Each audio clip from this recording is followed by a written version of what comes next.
my healthcare brothers and sisters. I hope that you are having a wonderful day. Today we are going to do the much awaited and much asked for important tips on how to pass your BLS like a boss 2020 edition. So let's get started. We're going to start with our adults. So what are we going to do? If we find a patient and they are unresponsive and they don't have a pulse, we're going to immediately begin CPR. What is that? That is our CAB, our compressions, airway, and breathing. So understanding basic life support in adults, we're going to check for responsiveness of the patient by tapping firmly and above the collarbone. Hey, are you okay? No response. If there is no response, we want to assess our environment before beginning cardiopulmonary resuscitation. If we are out in the middle of the street, we don't want to start doing CPR in the middle of the street. That's dangerous. That's dangerous for you and that's dangerous for the victim. So we want to make sure that we move them to a safe place and begin cardiopulmonary resuscitation. We want to activate the emergency response system after we verify our environment by shouting, hey, I need help, and hopefully another person will come. When that person comes, you want them to call 911 and you also want them to find an AED defibrillator. We're going to check for breathing and a pulse, no more than 10 seconds. That's going to be on your test. Make sure you know that. Check for a pulse, check for breathing, no more than 10 seconds. If we do not have breathing and we do not have a pulse, we want to begin CPR immediately, starting with our chest compressions. If a pulse is present and we have agonal breathing, we want to begin rescue breathing immediately.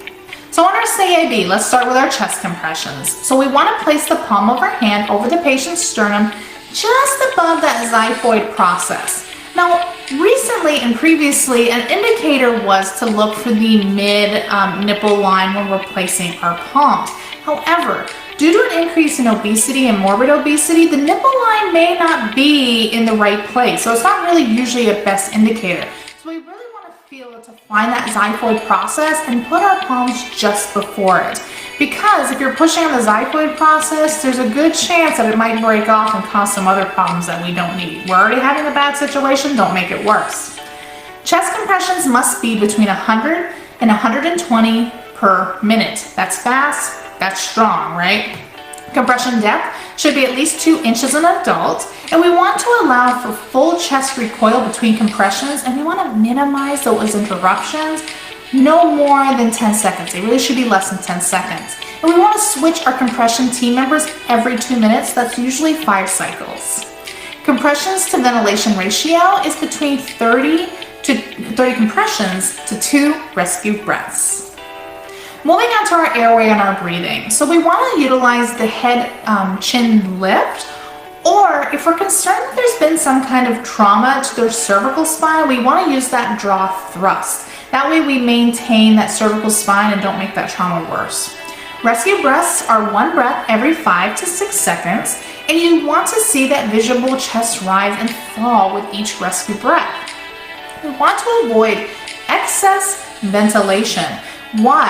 What are the complications related to that? So there can be a potential reduction of cerebral blood flow related to a decrease in PaCO2 levels.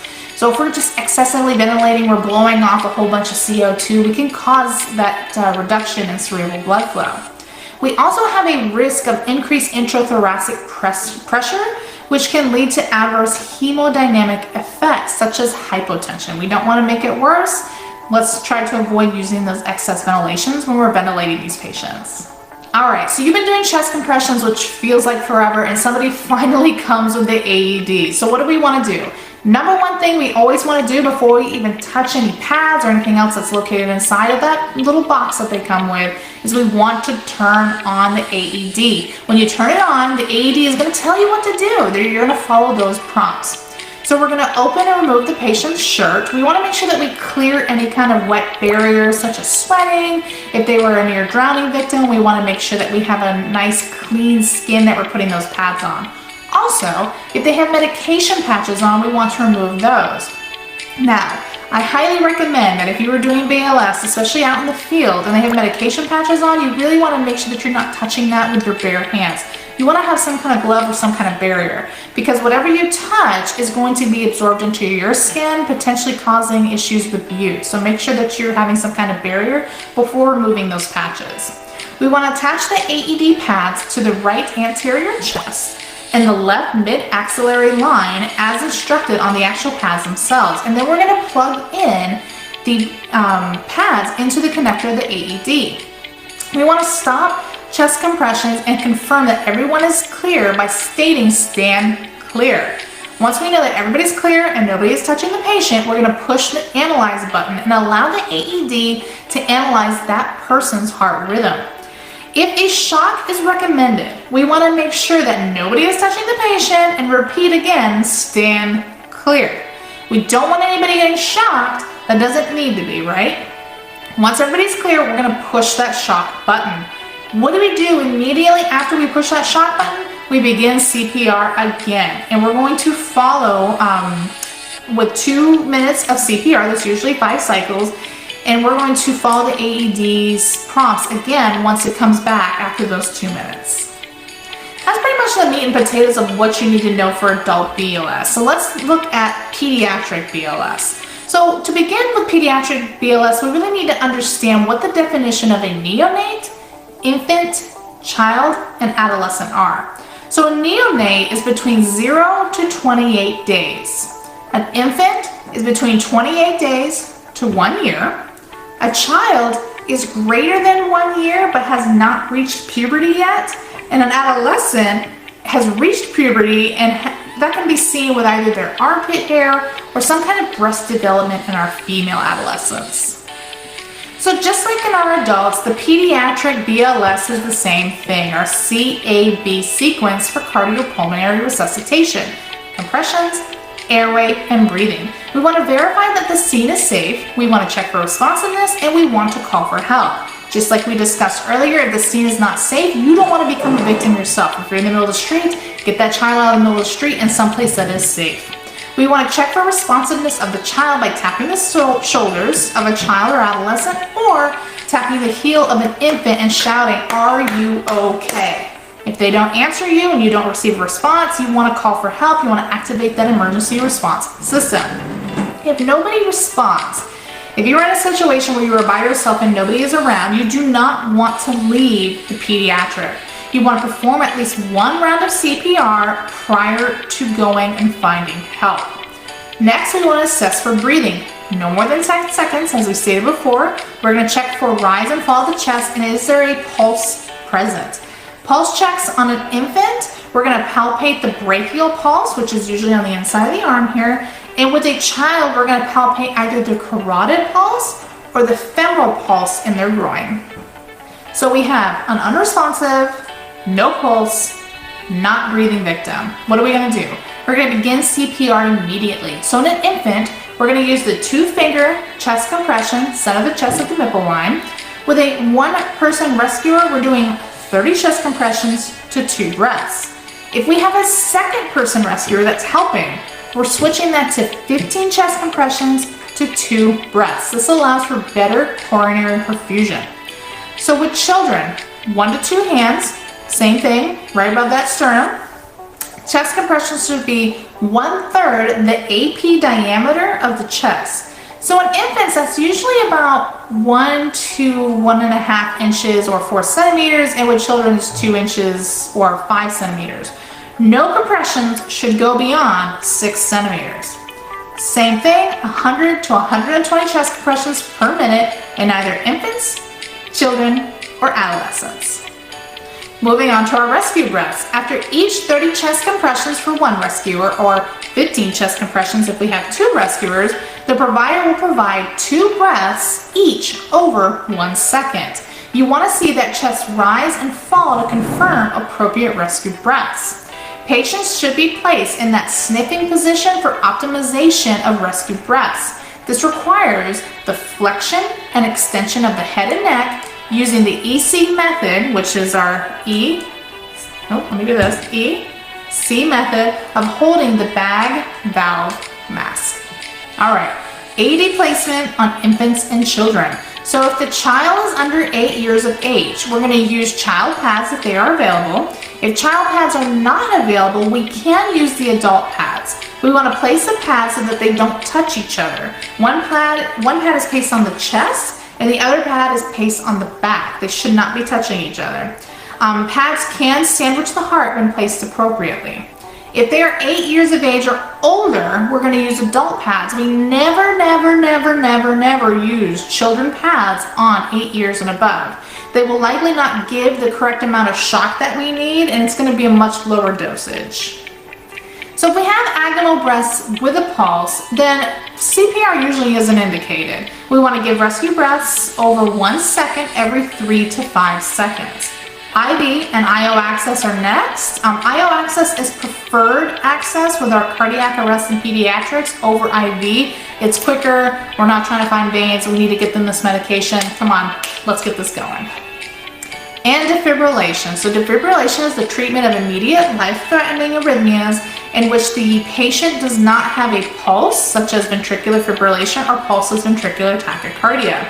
So with defibrillation, the initial shock is going to be between 1 to 4 joules per kilogram. The second shock is going to be greater than or equal to 4 joules per kilogram, and the maximum shock that we're going to give is 10 joules per kilogram. So an easy way to remember this is the mnemonic that I made up. It is 2, 4, 6, 8. That's the dose we defibrillate. With synchronized cardioversion, in the treatment of arrhythmias such as atrial fibrillation or supraventricular tachycardia, we want to give between 0.5 to 1 joules per kilogram when we're using this method. Lastly, we're going to round it out with our foreign body airway obstruction choking patients. So this is for our adults and our children. So we want to begin by asking, are you choking? It's pretty obvious sometimes they're doing this, they're probably choking. If they nod yes, and they cannot talk to you, we have a severe airway obstruction present. Now the next step really belongs to the victim. So your next step usually is to ask, can I help you? And if they say no, which I have had people tell me no, you do not touch that victim until they become unresponsive. They have the right to get help if they want to get help. If they nod yes and they want your help, we move on to step 2. So step 2 is we're going to give abdominal thrusts or the Heimlich maneuver or chest thrusts if we have a pregnant or obese patient. So we're just moving a little bit higher up. Those are for our patients who are responsive. We're going to continuously repeat the abdominal thrust or chest thrust until either it's effective, the foreign body comes out, or the person becomes unresponsive. So moving on to our infants. If the victim cannot make any sound or breathe, then we're obviously dealing with a severe airway obstruction. We want to give 5 back slaps and 5 chest thrusts. So we're going to go back and forth as you can see in the picture. So we're going to start with our back slaps, and I'm not talking, that's not a back slap, I'm talking, we want to get that foreign body out. After 5, we're going to flip them over onto their anterior is facing us, and we're going to start pushing with our chest thrust. We're going to repeat step 2 until either it is effective, meaning the foreign body has come out, or the patient becomes unresponsive. So lastly, if our patient becomes unresponsive, we want to activate the emergency response system through our phone, or we want to send somebody else to go do that for us. After 2 minutes of CPR, if you are alone with no mobile phone, you want to leave that person and activate the emergency response system. You don't want to continuously keep doing this on your own if you can't find somebody else. We want to lower the person to the floor. We don't want them falling to the floor. If we can help them get them to the floor and not cause any trauma, fantastic.